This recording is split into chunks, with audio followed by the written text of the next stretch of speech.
Welcome to LinkedUp, Breaking Boundaries in Education, a podcast that focuses on what is happening in education today, connecting everyone to the movers and shakers that are breaking boundaries in the education arena. Welcome to LinkedUp, Breaking Boundaries in Education. Jerry, as a former science teacher, I love talking all things science. I used to have a poster in my room that said, "Science is a verb," because we should be doing science. And the problem that we have now in the past decade, at least, is not a problem, but literacy has kind of taken over a chunk of the school day. And I've seen schools where science and social studies are in the elementary once a week or every other day, or even they've switched it so that you have science one semester and social studies another. And that presents a big problem. And we have folks from Penda Learning today to kind of talk about the importance of science and how it should be elevated. And I'm looking forward to it. Right. And how they're trying to solve that problem for us. Yeah. Yes. So we have Brad Baird and Steve Miller, not of the Steve Miller Band. Not of the Steve Miller Band. Of Penda Learning. Learning. So welcome, Brad and Steve. We're glad to have you here on the LinkedUp podcast. Brad, let's start with you and have you introduce yourself and tell us how you're connected to Penda, and then we'll move on to Steve. Sure.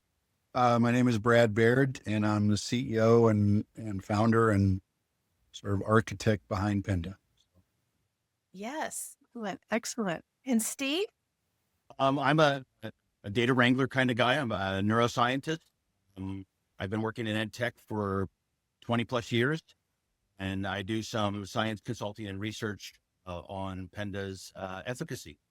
Oh, wow. Excellent. Well, Brad, what is Penda for those listeners that don't know what Penda is yet? Penda is a gamified platform to engage kids in science, both digitally and hands-on. If I could be really quick, really the genesis of it comes from my own kids. And I had one in high school that was very social. He was an athlete, homecoming king, all of that. And on Friday night, multiple Friday nights, I saw him sitting at home and I'm like, what's going on? And once I figured out what it was, he was on a PS4 and he had all of his friends in a game room. And then they had met multiple kids from across the country and they'd never met him in person, but they considered themselves close friends. Yeah. And that's how they socialize. And so it dawned on me, we got an entire generation of kids that have grown up differently and we've got to engage them where they live, because sending them home with a book is not working. So that's really where it started. Yeah. Do you have a background in science? I don't. I have a background in technology, but I have some very skilled and hardworking science experts on the team. So. Yes. Excellent. Well, recently I hear that Steve was in Thailand talking about Penda. And so evidently Penda Learning is it international? We've got a few schools internationally, but that wasn't the genesis of Steve going to Thailand. He got an opportunity to present the data to an international community. We felt like that was an opportunity we couldn't pass up. So, what data? Sure. Yes.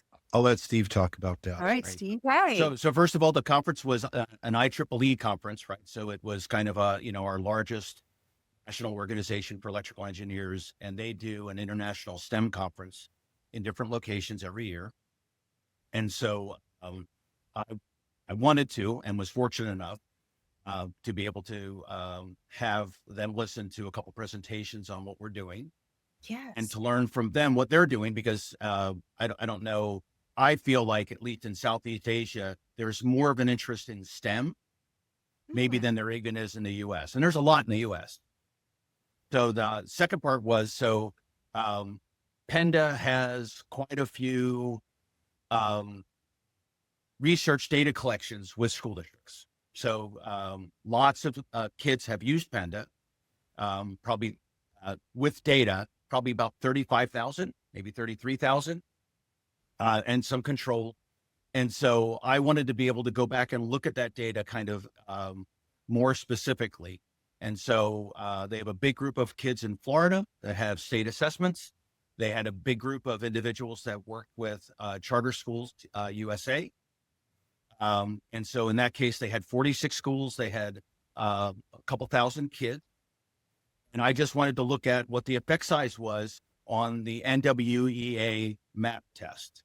Sure. And so that's a great test, of course, because it's probably the largest normed test we have in the country. It has science alignment to about 24 or 25 states, with more being done each year. And they actually give you growth estimates. So it will say, if you take the test in September and then you take it in January, this is how much you should have learned. And then you can take it again in March, and it correlates, as I said, with lots and lots of state assessments. Yes. In science. So I looked at that, and the effect size, the average effect size for 3rd, 4th, 5th, 6th, 7th, and 8th graders was 0.56.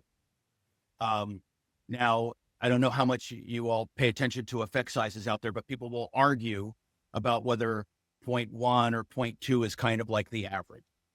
Mm-hmm. Some people will say 0.4, but the bottom line was this was clearly above average. So Yes. that was exciting for me, right? The second part, which I was very surprised at, so a priori, right, the hypothesis in advance was Penda would do something different for Penda students than it would be for controls, right? The kids who got science as a status quo.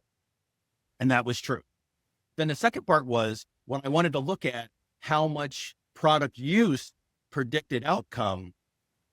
Personally, doing a lot of correlations over the years, I think I've had 7 or 8 studies accepted by the What Works Clearinghouse, right? So I've done a lot of research. Yes. I've not had a correlation where product use was so tightly tied to success on a state assessment. And so about half the variance. So the correlation is almost 0.7. So it's like the more you use Penda, the more you learn, and the more you learn in Penda, the better you do on your state assessment, at least in Florida, and at least on the NWEA. So that was kind of like, wow. And it's a flat line. So it's almost as if, the more you use Penda, the more you learn, and there was no ceiling to that in the amount of product they built, right? So, I could look at Brad's team and say, you guys did a lot, but some of it probably isn't getting fully utilized yet, right? Because you still have some stuff out there. And so, so for me, that's exciting. Now, I will go back to Jamie's comment earlier. So Jamie, for me, I look at, right, so I built a product called Fast Forward. I also worked on some of the other reading programs that Carnegie Learning sells, right? Yeah. So when I built that, right, reading is absolutely kind of pipe that most of us learn through. Right. It's going to build our fundamental capabilities.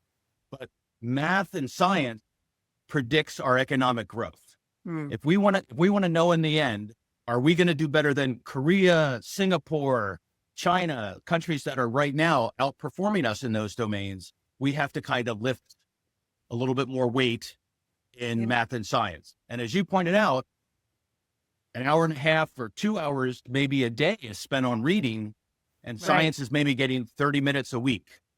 If that, right? Yeah. Yes. And so what we know is you have to learn math and you have to learn to read, but you don't get excited about innovating if you don't understand science. Right. So patents, new companies, innovations, those things that create Apple and NVIDIA and do all, and, new cancer drugs, that comes out of kids that got jazzed about science. Yeah. They didn't get jazzed about math and then go, oh, I'm going to cure cancer because I really love math. They use math and they have to be able to read, but those are fundamentals. Science is where you really get turned on about making a difference in the world, right? Science, you mean?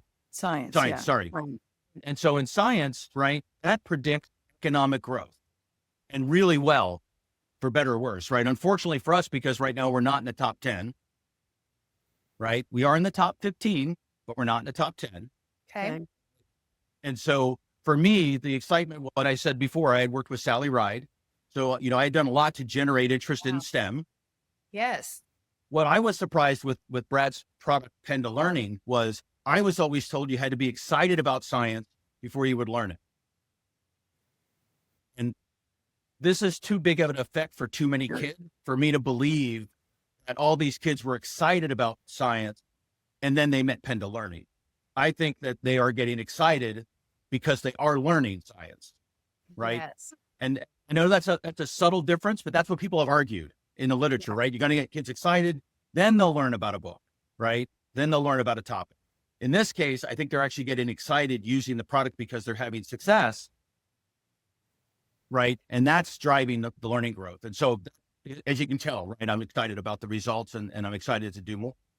Well, there has to be that motivation. So they have to get that motivation from somewhere. And it seems like using the tool, it will help them get there. So, the next gen science standards were really built on phenomena, right? So having different types of experiences in the world where kids, since they were young, were asking, well, why? I don't understand. Why does that happen? Why is the sky blue? Why is the grass green? So having those opportunities to be curious, to investigate, to learn deeper, based on the phenomena, based on discrepant events, gives them that chance to have those aha moments. So, and you need to have the opportunity to have that learning, the understanding visualized and have it be animated. And so do you have that opportunity in Penda to be able to do that, to get those aha moments because they're making connections between things because it's visualized and they can see things? Yeah. So you bring up a really good point. I'll say a couple of things. One, for us, content is king. All the other tools and things that engage kids are great, but if they're not getting high quality phenomenon-based content, then we miss the mark. So whether that is simulations, video, hands-on, we've recently partnered with Vernier Science Education, and we're connecting all their devices to the platform. There's a lot of different ways that we're bringing that hands-on or that phenomenon-based process to it. But if I might just very briefly, I think you ladies touched on one of the issues, but I think there's a couple issues facing the country with education. One is the lack of instructional time for science. Yes. We all know math and reading are getting the bulk of the instructional time. Two is, outside of special ed teachers, highly qualified science teachers are the hardest to hire because if they're highly qualified, they're going to private industry and they're making more money. And three is a lot of elementary teachers don't feel confident. Surveys will tell you about 80% of them don't feel confident teaching science. And if they don't feel confident, they don't teach it at all. Right. If you look at the numbers, 80% of kids in fourth grade are excited about a potential science career. By the time we get to 10th grade, we're down below 20%. So we're losing 80% of our kids that don't even consider science or STEM careers by the time we get to 10th grade. So you've got to find a way to engage those kids without counting on, we love it when we've got a high quality science teacher and those teachers can take the platform to the next level, but we've got to be able to address the gap where we don't have that in schools. So I just tried to tie all that together a little bit. Yeah. And the only thing I would add, so I've been watching brains learn for a long time, right? Literally putting EEG on kids' heads while they do tasks and a variety of different projects. And so when I saw Brad's stuff, what I would say is, you can remember back to 1 and 2 year old, what's the first thing that they learn to say besides like ball, mom, dad, dog, right? Is they say, I do, right? I want to do everything. It doesn't matter whether they understand it or not. If they saw you do it, they want to do it. Yeah. Penda Learning is incredibly engaging. There's a lot of I do moments, right? So you're interacting. When he says there's a simulation, it's a simulation that you have to participate in. Right. Right. So it's not like you're not watching a video and somebody's speaking at you and then it says, what's the answer? Right. It's really, it's an interactive domain. And I think, because it's such a rich experience, it's really hard to explain over time. Well, I would say if you've heard of Minecraft, right, they've created their own little Minecraft kind of analogous situation in their product as a reward system for kids. So when we're tracking brain, I used to literally count how many rewards there were and how fast they were across products, right? And Apple used to have me give talks on this because brains that get rewarded and reinforced more often per minute learn more, right? They build more synaptic connections. Sure. Than brains that have negative rewards or brains that have fewer connections. And so a lot of products are pretty low and not doing that. But the more that you can interact and the more that you get feedback, it's a little dopamine squirt each and every time. Right. And so, the beauty of what the results look like for Penda is, guess what? Girls learn more. The difference between boys and girls is separated, right? It goes up. Now they're equal, right? When we look at all the different groups that school districts tell us, go to the school, because I don't know the kids. So if they say a child's Hispanic or they say a child's Asian or they say, right, I just have data. All those groups learn. All those groups show significant changes. And in many cases, those kids that were underperforming are now higher than the control groups of what we think of as traditionally higher performing groups. Right. Wow. So the good news is it's really injecting knowledge into these kids per unit time. And again, this is always kind of sloppy, and I apologize for it, but I'm going to be sloppy for a second. These kids are learning more than a year than the average kid learns in a year. I don't want to call it 2 years because we get into all that goofy stuff. If I have to average it out, it's going to be 2+ years of learning in that 1 year of school. And so that's the kind of thing where we really are going to reduce the negative consequences of COVID, the pandemic, on learning loss. And we're going to, and as a country, we can inject literally $1 trillion. If we can do that across all kids, right, for 10 years, that's an enormous amount of money. We can actually get back up to first, second, or third. Right. And what do you think it is that is bringing these learners up so much higher with Penda than those that are not using Penda? What is it about Penda that's doing that for them? I think it's the combination of a couple of elements. One, and I'm not picking on any other vendors, I'm just stating facts. We handcraft our activities and our assessments to the standard, meaning we write from scratch for everything. We don't realign anything. So as it pertains to NGSS, that was a 2.5-year project. That's an enormous amount of work. So first you have to have high quality content, whether that is your data sets, your simulations. You need to embed those in a way that they're interactive and not just, like Steve said, that they're watchable.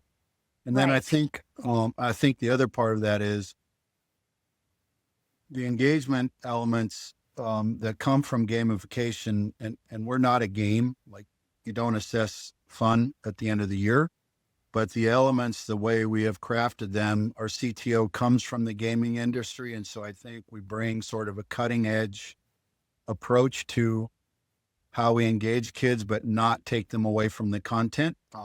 But by engage, we find usage is higher at home than it is in the classrooms. More time is spent on our platform at home than it is in classrooms. Interesting. So when you're getting kids' attention like that, I think that says we've got them, and we've got their attention. And as long as you've got their attention, then good things can happen. Now you're providing high quality content, and that really, I think, separates us. And Steve said 35,000 kids in the study, but we've got about 500,000 students on the platform now. It's just that those were not all incorporated into the study. I just wanted to be clear about that. So Yeah. Sure. I mean, I think the bottom line is that students need to have the motivation to learn. They need to have the quality content to learn, and they need to be able to make connections to that. And so when they're able to see the understanding or the knowledge, the content in action, when they're able to make those connections, when they're able to visualize things that otherwise would have been too abstract, they stop and they give up because it's not within their zone of proximal development. So instead, you are getting them to that zone of proximal development with the scaffolds that you're providing based on learning theory. And so they're able to have that, as you mentioned, Steve, that high motivation because they're getting that feedback. And so they're like, oh, okay, I get it. I'm making this connection here. And so it keeps them moving on. It sounds like, Brad, they're doing this at home. They're so motivated. And that continued interaction is allowing them to grow. And those connections are everything. And if they don't have that, it just falls off. So it's that engagement, but also that quality content that's getting them to that next level and keeping them going. Yeah, and I would add one more piece to that. You kind of touched on it. Once a student, particularly if they've been struggling or they're a level 3 or 4 reader or 1-2 reader, once they get a sense of accomplishment and they're engaged in the platform and they're achieving, that builds their confidence. And I don't think we can measure confidence on the test, but that confidence that kids get from that process, I wouldn't underestimate the value of that in the formula. Yeah. We want these kids confident and believing in themselves, you know? Absolutely. And I do think back to your comment about Vygotsky for a second, you know, that, right. It's really is that kids are doing it. Right. And then before they get bored because they've now accomplished something, they're able to move to the next tier. Yeah. And I think that it really is that gentle balance in learning that technology can add, where you're not having to sit there. And again, there's no external reward that says, hey, you're going to get a high paying job if you do this. They are simply learning through the scaffolding of the content. Yeah. And they're doing more of it. So that's currently doing it well. And then, like I said, for me, the exciting part is, I mean, imagine, you know, like it's not just comparing classroom A to classroom B. This is a school on the Florida State Assessment, because that's the study I'm working on now. It's not NWEA. Now we're talking about state standards. And you can get double-digit percentage growth across the school. Wow. That's just amazing. And so I'm sitting there going like, wait, shouldn't the local community, shouldn't the people who decide how their money gets spent kind of be doubling down on this long-term investment, right? Education's a 5-to-1 return on the investment in general, right? Mm. And science and math are even more of a return on the investment. Right. And so for me, I'm out there trying to talk to superintendents going like, hey, remember why you work in education? Because the future is about, right? I walk into a room and I go, who in here is going to be my doctor? Right. Right. I'm going to need a doctor someday. And the guy that I went to school with, he's going to be too old. I want a doctor. Who's going to be the nurse? Who's going to be the ambulance driver? Right. I mean, all this stuff. Right. And so you better get it right.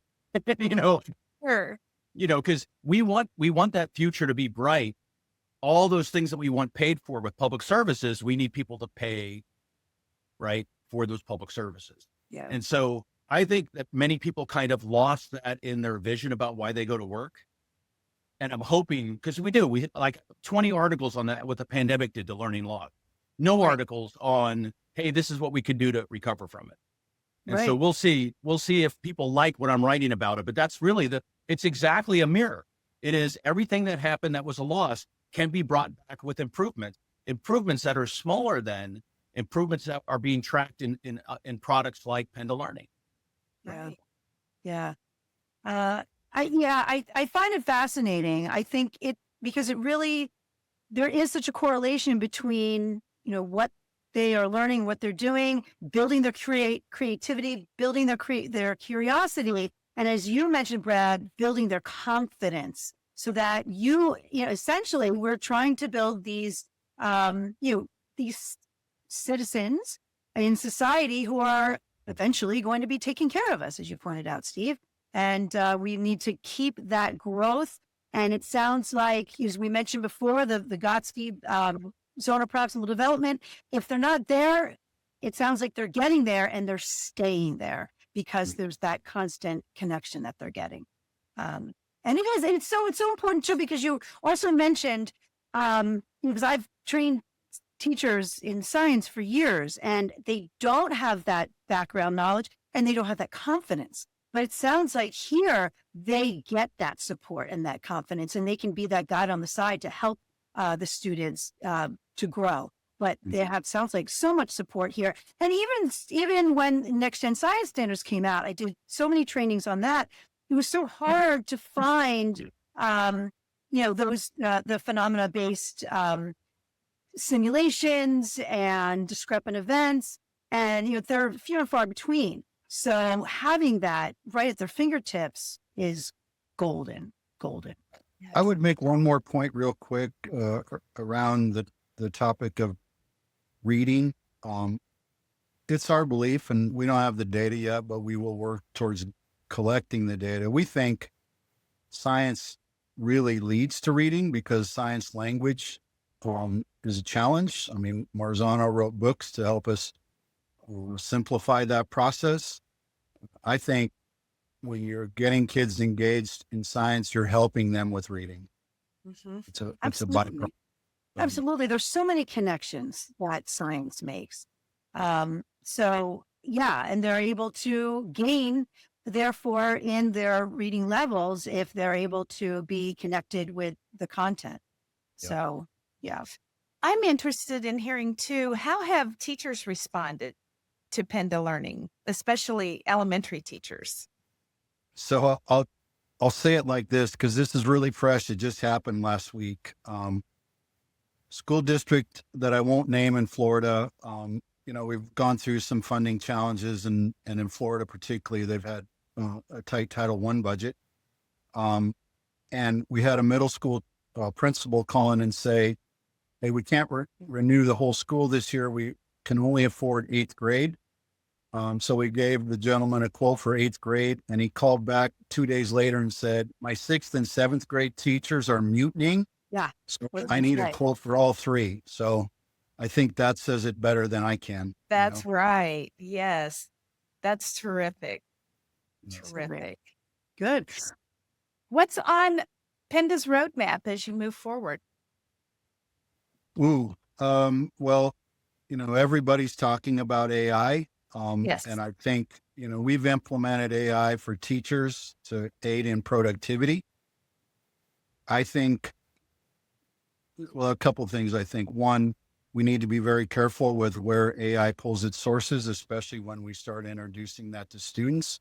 Sure. But we are working on a tool for students to have an AI buddy or an AI tutor where they're struggling. We call him Cosmos, and Cosmos will pull from only our data so that we can ensure that he's providing quality instructional help, not giving answers. We're not here to provide, hands-on help to them, so to speak, but to be a meaningful helper where they get stuck. That's number one. And then number two, we're really building out.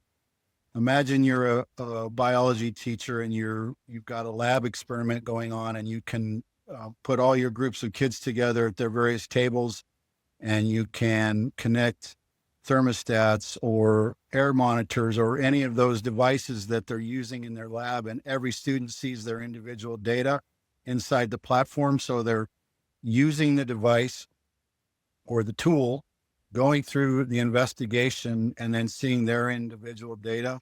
That's really where we're going with Vernier. And I Love it.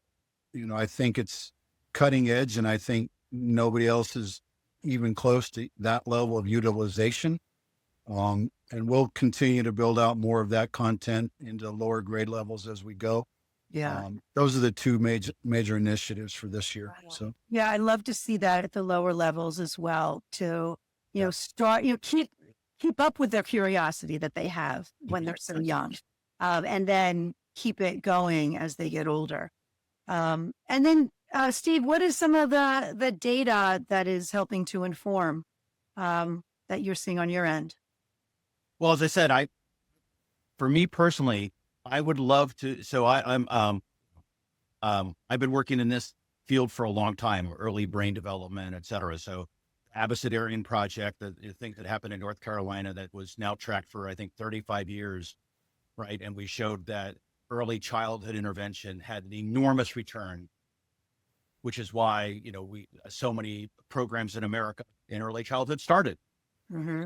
We don't have a similar model in schools yet. We haven't tracked kids to see what happens through the school years into their careers, into their pathways, so that we can actually not just predict what we think is going to happen, but we actually have real data. So everything right now is cross-sectional, right? I'm looking at third graders and fourth graders and fifth graders. I'm not looking at a third grader who then goes to fourth grade, who then goes to fifth grade. One would assume, and one would assume, and I'm telling you, Jamie, what the model is that I'm using, right? So I'm using the data from Penda Learning, and I'm sitting there going, okay, here's the effect size for fourth graders. Now, kids finish fourth grade. What if they use Penda Learning in fifth grade, right? And they continue. Then they use it in sixth grade, right? I'm assuming a 30% loss of knowledge over the summer, right? I'm just making that up, right? We're still getting to 90% proficiency at the end of eighth grade, right?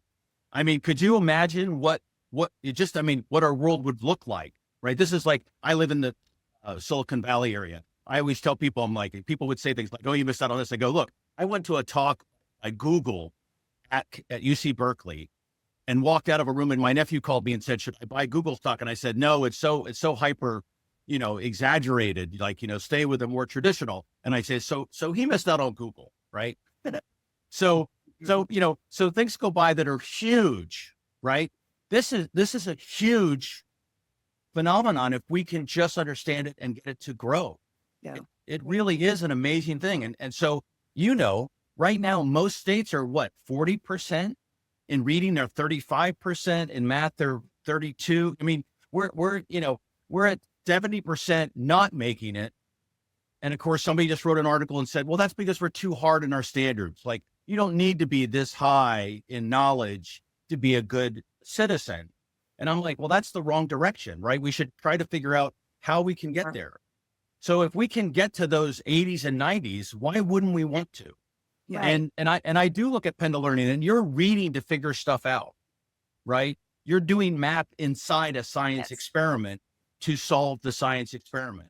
So right? integral, yeah. And so that's the exciting part for me, would be, I want to be able to look longitudinally in kids and say, if we get to these really high levels, man, what would our country and society look like? Right? Yeah. Kind of like, right? You want to be a good citizen, have your kids do their science homework, right? That's, it's kind of like everything else. And I, Brad and I have a sports background, like we're not against sports or anything like that. But at the same time, science knowledge drives our economy. It really does. Absolutely. And so I'm sitting here trying to do models. I'm afraid to share the numbers because they're so huge in what it can mean for the economy. But that's really where we are. And you can tell I'm getting excited here. Well, I mean, it is. I mean, science and technology is where we are and where we're going. So we need to make sure that we are modeling that in the classrooms to build capacity. And it sounds like it's happening. So it's very, very exciting. Like I said, it's my background, near and dear to my heart, and I love to see excitement for it. So yes. Well, good. You're gonna help us get the word out, right? All right. We work with a lot of vendor partners, and I just want to plug ClassLink. The company is just absolutely wonderful to work with. I've told Bears this personally. They're real pros, and it's a first-class organization, and I very much appreciate their partnership and the opportunity to be on. So. Well, we think wonderful. Yes. Well, thank you. We agree. Forever. Well, thank you for coming on today. And this has been really eye-opening. I'm not with the science background, so I've really loved the conversation today. Yeah. So thank you. Thanks again for having me. It's exciting for us, for sure. Yes. Yeah. Thank you for listening. And if you would like to stay linked up, be sure to follow us on Apple and Spotify and subscribe to us on YouTube.